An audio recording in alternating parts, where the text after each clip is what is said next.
Rosenau, pengertian kebijakan luar negeri yaitu upaya suatu negara melalui keseluruhan sikap dan aktivitasnya untuk mengatasi dan memperoleh keuntungan dari lingkungan eksternalnya.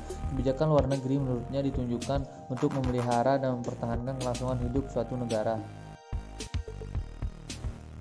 Rosenau membagi proses pembuatan keputusan dalam tingkat-tingkat analisis, dan para analisis dikehendaki untuk memfokuskan pada suatu tingkat analisis yang dianggap paling mempengaruhi politik luar negeri. Secara umum, James Rosenau membagi kajian politik luar negeri dalam 5 variabel utama, yaitu idiosinkrasi, peranan, pemerintahan, masyarakat, dan sistemik. Idiosinkrasi diartikan sebagai sifat yang unik dan spesial dari seorang pemimpin atau pembuat keputusan menentukan dan menerapkan kebijakan luar negeri. Peranan terdiri dari kedudukan yang ditempati oleh para pembuat keputusan yang harus dilakukan tidak peduli faktor idiosinkrasinya seperti apa. Pemerintahan berkaitan dengan struktur yang bisa membatasi ataupun meningkatkan pilihan-pilihan yang dibuat oleh para pembuat keputusan. Aspek di luar pemerintahan yang mempengaruhi masalah internasional ini antara lain orientasi nilai dominan di masyarakat, tingkat kesatuan nasional, dan tingkat industrialisasi dan sistem ekonomi.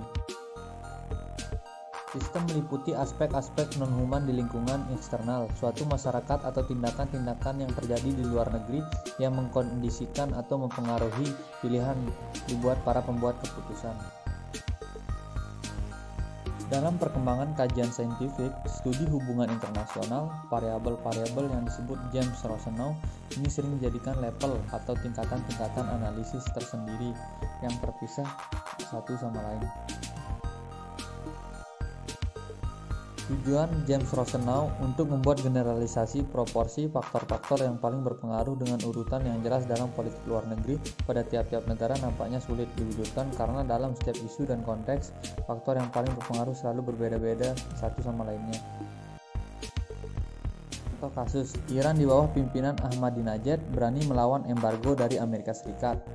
Sebagaimana negara yang telah lama hidup dalam tekanan embargo sejak tahun 1979 pasca revolusi Islam, Iran kembali menjadi pembicaraan dunia internasional setelah Mahmud Ahmadinejad terpilih sebagai presiden. Sebagai seorang konservatif garis keras yang berpegang teguh pada nilai-nilai dan semangat revolusi, Ahmadinejad yang vokal menyuarakan sikap anti Barat dan Israel sering membuat peperangan hampir terjadi antara Israel dan Iran. Sekian pemaparan tentang teori internal dan eksternal setting Richard Schneider dan kawan-kawan dari saya. Wassalamualaikum warahmatullahi wabarakatuh.